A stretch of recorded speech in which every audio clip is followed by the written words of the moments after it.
Olá, paz, saúde e prosperidade para você. Dando sequência ao nosso comentário bíblico do Novo Testamento, das epístolas gerais, hoje fazer um breve comentário sobre a carta de 1 Coríntios. Nós vamos fazer um breve resumo. O autor é o apóstolo Paulo, foi escrito por volta do ano 55. O tema é Problemas da Igreja e Suas Soluções. As palavras-chave encontradas nesta carta são a cruz, pecados sexuais, dons espirituais, amor e a ressurreição. Então, Corinto é uma cidade, era uma cidade antiga da Grécia e em muitos aspectos uma metrópole grega de maior destaque nos tempos de Paulo.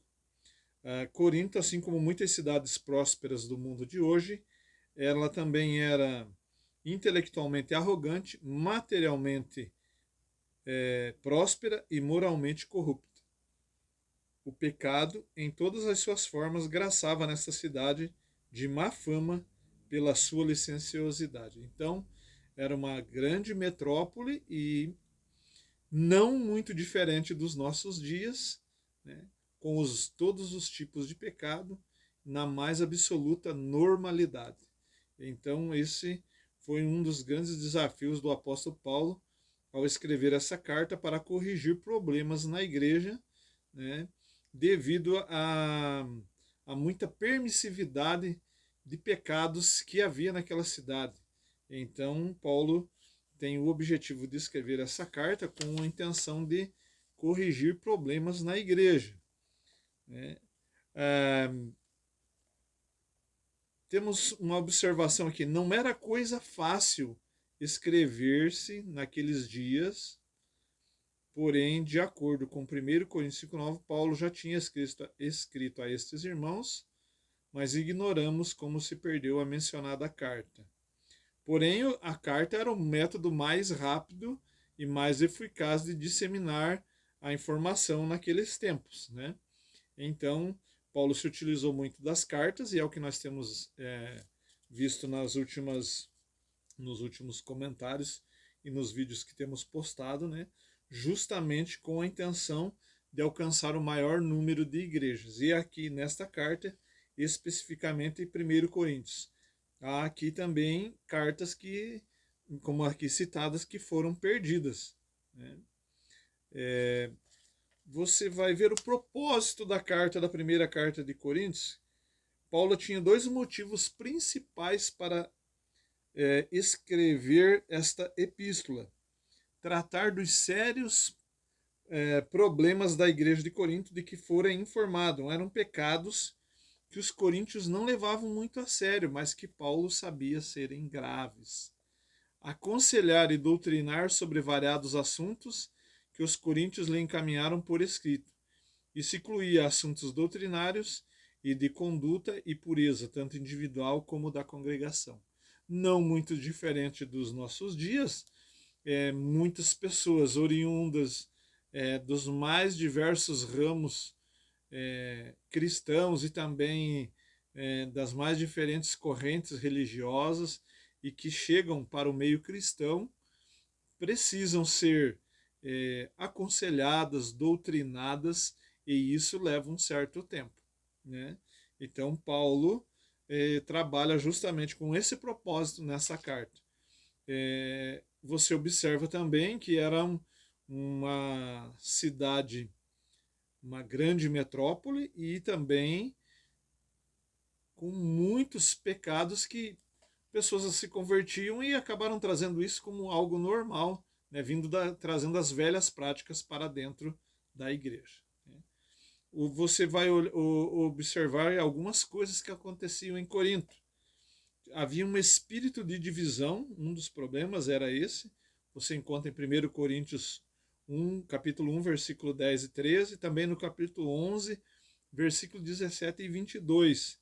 Tolerância de pecados, imoralidade sexual em geral, ação judicial entre os cristãos, ideias humanistas a respeito da verdade apostólica, conflitos a respeito da liberdade cristã.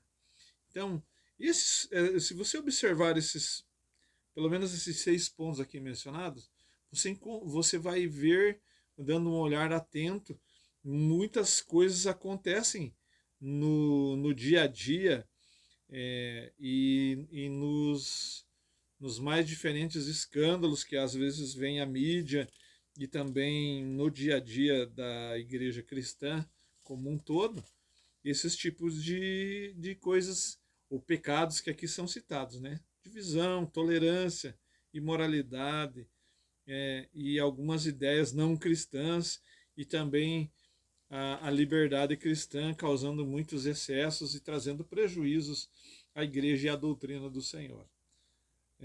Características especiais desse livro, né? Ao tratar de vários problemas e assuntos de Corinto, Paulo apresenta princípios espirituais claros e permanentes, sendo cada um deles universalmente aplicados à igreja. Então, a carta escrita a 1 Coríntios, para a cidade de Corinto, também ela é bastante atual para a igreja hoje, né, e pode ser aplicada os seus princípios. Fala também sobre a unidade da igreja local como corpo de Cristo. E destaque este no ensino sobre divisões, ceia do Senhor e dons espirituais. Será nessa carta que você encontrará esses pontos importantes, né? Casamento, novo casamento, ceia do Senhor, línguas estranhas, profecias e dons espirituais durante o culto, amor cristão, ressurreição do corpo. É de valor incalculável também uma das características da carta, para o ministério pastoral no tocante à disciplina eclesiástica, né? E salienta a possibilidade indubitável de decair da fé aqueles que persistem numa conduta ímpia, ou seja, uma conduta não santa, e o que não tem firmeza em Cristo, e que não tem firmeza em Cristo. Então, é uma carta que é muito atual para os dias de hoje em que vivemos, né? Paulo também fala das divisões e grupos na igreja. Nada destrói mais o coração e a vida de uma igreja que a política de partidos, divisões, né, facções dentro da igreja. A cruz era escândalo para os judeus, algo em que não podiam conformar-se. Não era possível compreender como tal demonstração de fraqueza podia ser fonte de poder. Para eles, um homem morrendo na cruz não parecia o salvador do mundo. A cruz significava fracasso para eles.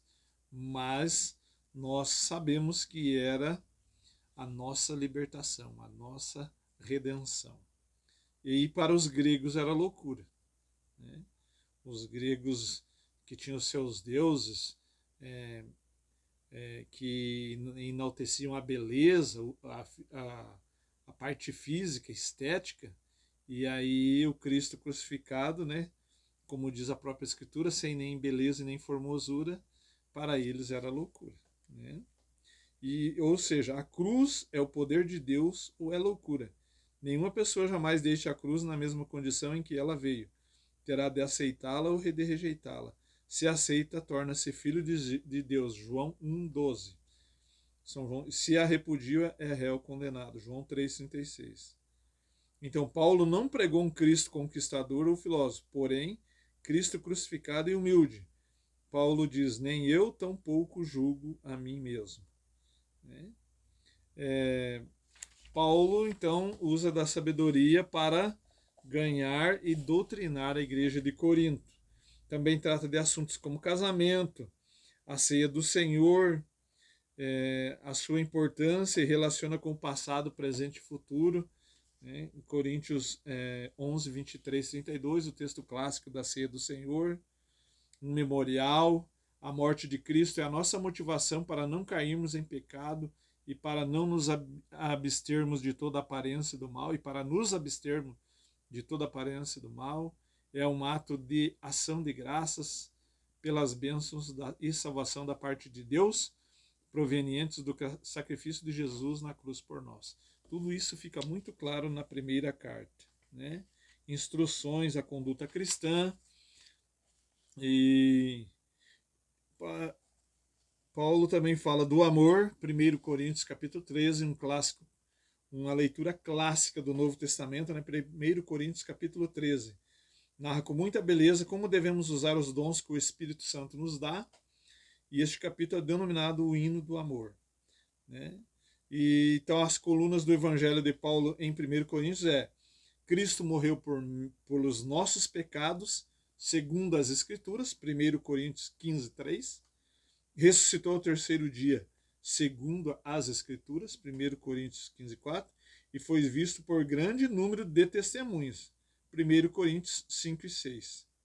Então, sem ressurreição não haveria evangelho algum, pois estaríamos adorando a um Cristo morto. Não existiriam boas novas, porque evangelho quer dizer boas novas, e pois não haveria prova para confirmar que Deus aceitou a morte de Cristo como expiação por nossos pecados. Deus vos abençoe. Em breve estaremos comentando o 2 Coríntios.